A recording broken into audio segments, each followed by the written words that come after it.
न वाकायचे न झुकायचे, अत्याचारांवर पलटून वार करायचे, सन्मानानेच जगावे आणि सन्मानानेच मारावे, अशी शिकवण देणाऱ्या राजमाता जिजाऊ आज यांची जयंती आहे. त्यांना माझा नमस्कार.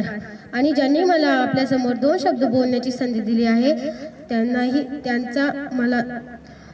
त्यांचेही खूप आभार मानते. भोसल्यांची सून, जाधवांची कन्या, भोसल्यांची सून, शुभांची माता, आपल्यासाठी भाग्य कोणते अजून.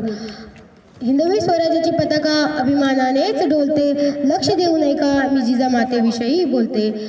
अशा या राष्ट्रमातेचा जन्म 12 जानेवारी 1598 रोजी बुलढाणा जिल्ह्यात सिंदखेड राजा या गावी झाला. यांच्या वडिलांचे नाव लखुजीराव जाधव व आईचे नाव माताबाई असे आणि पुढे यांचा विवाह